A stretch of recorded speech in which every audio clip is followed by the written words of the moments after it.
Hello, and welcome to our presentation entitled Beyond the Playdough for the Teaching Beyond the Curriculum 2023 conference. We're honoured to be presenting as part of this conference and believe that our research closely aligns with the conference theme, Teaching Beyond the Curriculum, where we examine new ways of thinking and doing and challenge some traditional models of teaching in response to the ever-changing educational context. Introducing you to the two authors of this presentation, I am Dr. Davies, lecturer in early childhood education, including the creative arts. My colleague is Associate Professor in Creative Arts and Technology, Jennifer Munday. This image depicts the Murray River, which serves as the border between New South Wales and Victoria and the towns of Albury and Wodonga. We would like to acknowledge the Doodaroa and Wiradjuri people, who are the traditional owners of the land upon which we live, work and walk. We pay them respect and express our gratitude for their care of this country.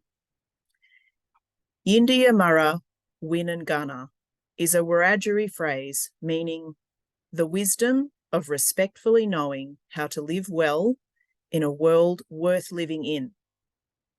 This is our university's ethos and underpins everything we do. Many of you will know where Australia is, but we want to show you where we are located. Charles Sturt University is a regional university located in the state of New South Wales. It is a multi-campus university, and our campuses are located in regional and rural towns.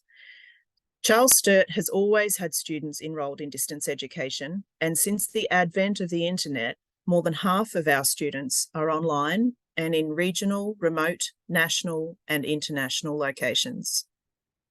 We apologise that the image of Australia and the names of the towns are blurry, so I'm going to read out for you where the campuses of Charles Sturt are located. Dubbo, Orange, Bathurst, Wagga Wagga and Albury Wodonga.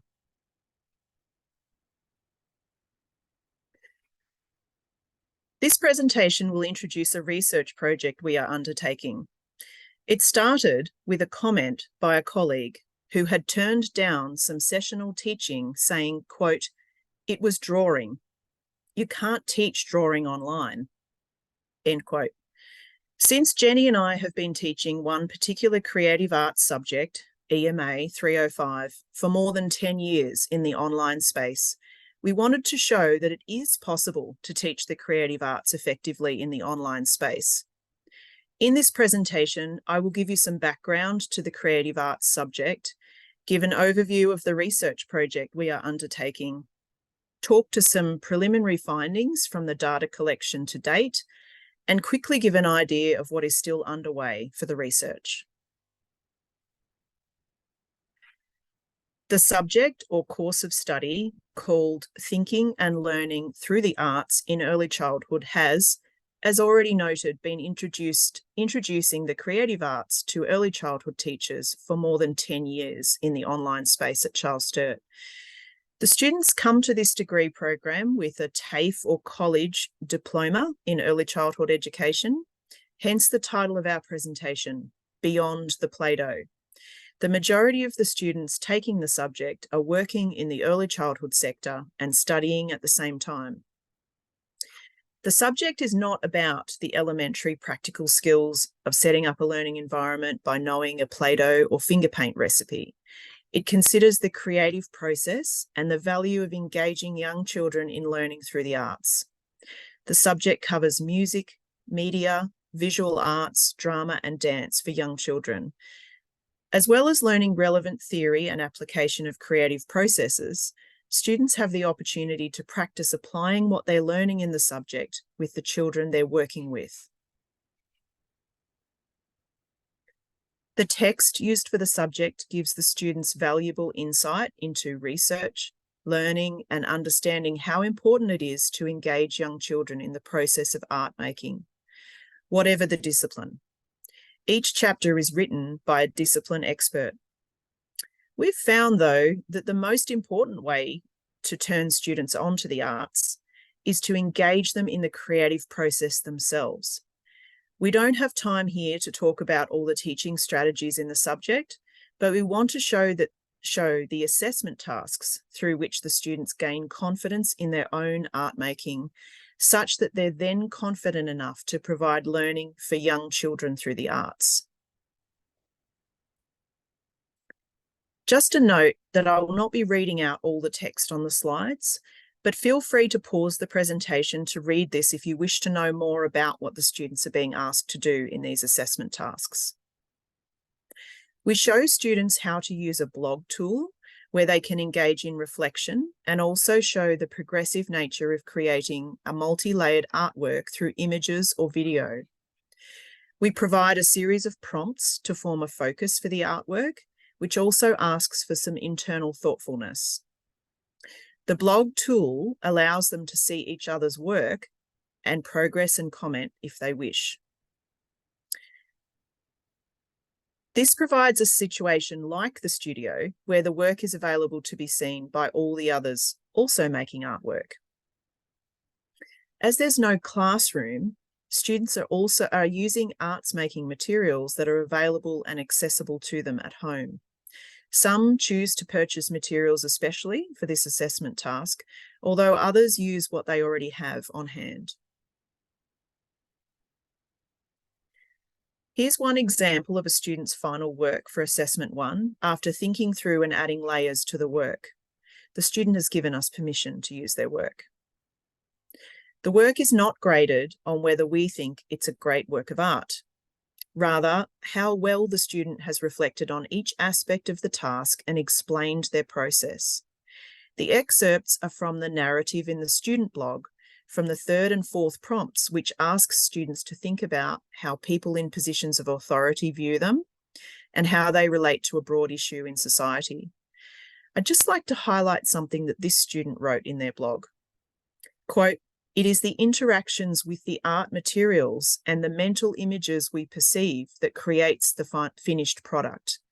This topic took a lot of self-reflection and consideration," end quote. We think this is a strong example of how we are challenging the idea that elements of the arts making process are lost through teaching online. It's clear that these students are gaining highly valuable experiences through this method. For Assessment 2, we teach them how to create an e-portfolio in PebblePad, an online e-portfolio program, in which they can document observations, collect images, evaluate learning experiences, and reflect on where the children's learning in creative arts might be going. A key part of this assessment is requiring students to use a method of assessment with the children known as pedagogical documentation, where the children are agents in their own learning assessment. Since e-portfolios are good spaces to collect reflections, images, and documentation of teaching, we hope the students will continue to use their portfolios beyond the subject.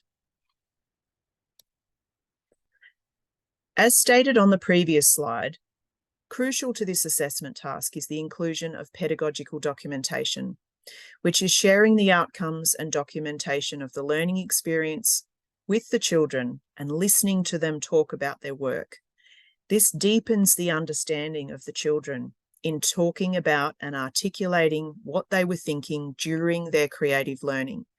This way, the teacher learns more about the thinking and learning of the child. Students are also required to write a personal philosophy for teaching the creative arts. This again helps them reflect on the value of their work that they have just done with the children. If you look carefully at the slide, you can see the photos of the children immersed in a puppet theatre, which the student had documented.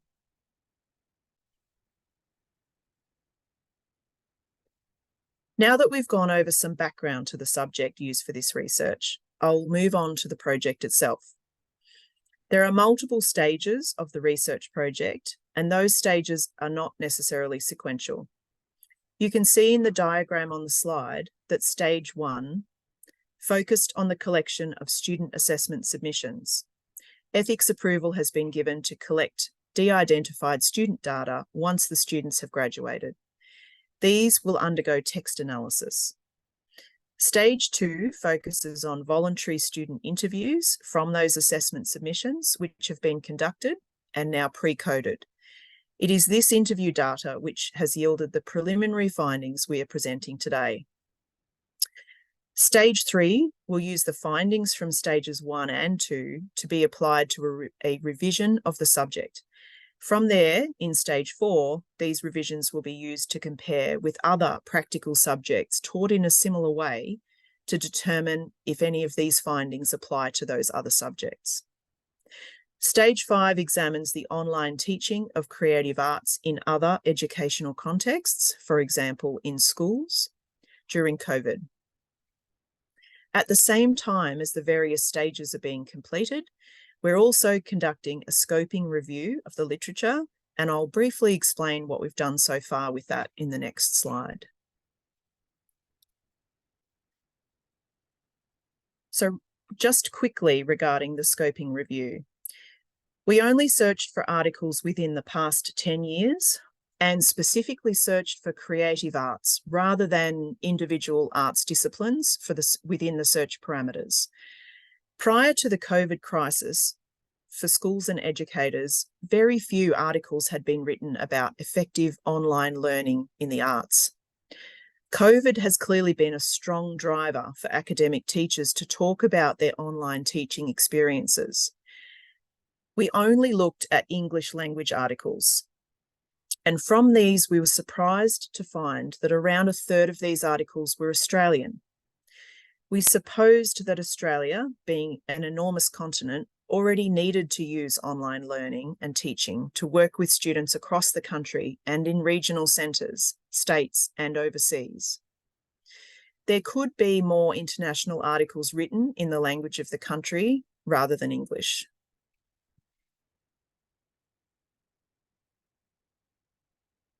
The main aims of this research project are to explore the effectiveness of teaching creative arts in the online space and to investigate the creative process of students studying to be early childhood teachers. Our research questions are as follows. When required to teach practice-based subjects, such as the creative arts, in an online environment, what are the most effective methods? In EMA 305, to what extent does scaffolded online self-reflection and discussion assist in teacher education students' own art making? How does documenting one's art making progress online provide an equivalent experience to the physical classroom? How does the selection and use of digital tools enhance this experience? And finally, how do students transfer their personal experience and learning of arts making and reflection to working with young children? As stated earlier, we are in the early stages of data analysis. However, there are some preliminary findings from the analysis completed so far that we'd like to share. From these, we've developed some themes which will be discussed here. The first is self-doubt. Many students describe their anxiety and self-doubt when beginning the subject. They question their artistic talent and skills and are new to introspection and wondered if they had the ability to complete the tasks for the subject.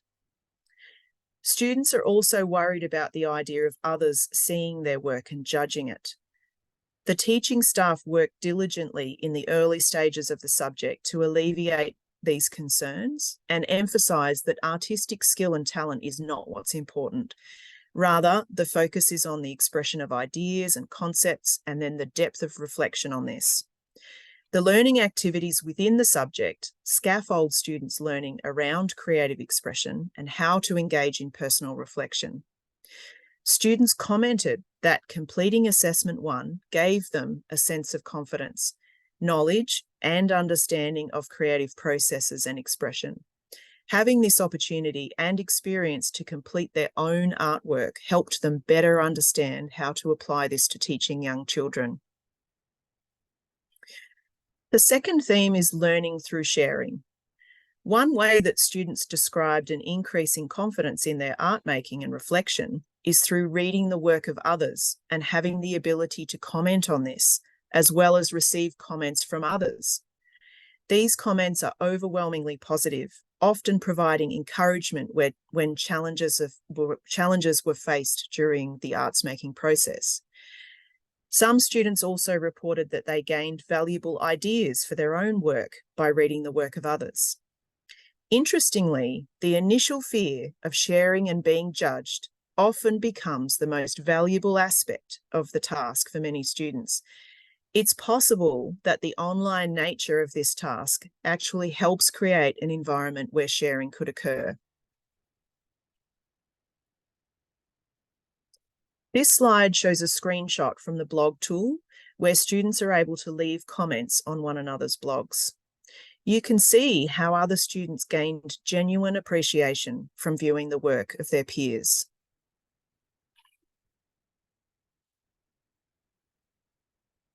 Students made a range of comments around the use of technology in the subject.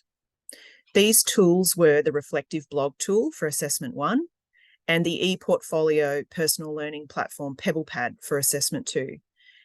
In addition, the subject learning content is provided online in a series of learning modules which engage students in a variety of interactive multimodal learning activities and reflective tasks throughout the subject. Some students explained that learning online was more accessible and flexible for them as they are working. It means they can still do a practical subject aided by the technology. Celebrating creativity. Many students reported that despite their initial doubt and anxiety about being asked to create art and reflect on this process, they could do art and even enjoyed the process, marveling at what they created. Students described that when doing art with the children they work with, the children were very engaged in their creativity and that this was enhanced when the pedagogical documentation was done well. PebblePad provided a platform for students to display their work using a range of multimedia tools, for example, text, images, video, photos, audio, etc. And students said that these tools offered creative ways for them to document their work. For some of the students, they were in the midst of COVID lockdowns and remote teaching while taking the subject, and they talked about this experience during their interviews. Students described having to think outside the box, meaning finding unique and inexpensive ways to teach the arts for children at home. They needed to consider ways to involve parents and families in the creative arts to reduce time and expense. They talked about the children being really happy to see their teachers online. However, some educators had negative attitudes because they didn't want to work that way, meaning teaching online, and felt burnt out by trying to teach using the same methods as the classroom online, which took a long time. We also wanted to include this section about what surprised us from the preliminary findings. We learnt that not all early childhood teachers know about pedagogical documentation and thinking about including children's voice in documentation, although some more experienced teachers were using this approach. For many, it was new. We heard about the positive response from children to using pedagogical documentation and to be able to see their own learning and how this is recognised as an important part of documentation more generally. Some students reported seeing a connection between the philosophy of Reggio Emilia reflective practice and the blogging in Assessment 1. Learning was shared beyond the subject and into the early childhood centres where the students were working. Students talked about other educators becoming inspired, more motivated, and learning new knowledge. A sense of pride in the arts making and having the opportunity to share the progress of study in the subject with supervisors and colleagues was reported. Students also talked about greater inspiration to use technology in their teaching, recognising the benefits that it offers. Finally, we were surprised that students talked about the notion of being out of the comfort zone as necessary for the creative process. One student talked about the idea that they realised it's okay to draw with children, as opposed to drawing being something that the children do. And that sometimes change to become more innovative and responsive to what children need takes time.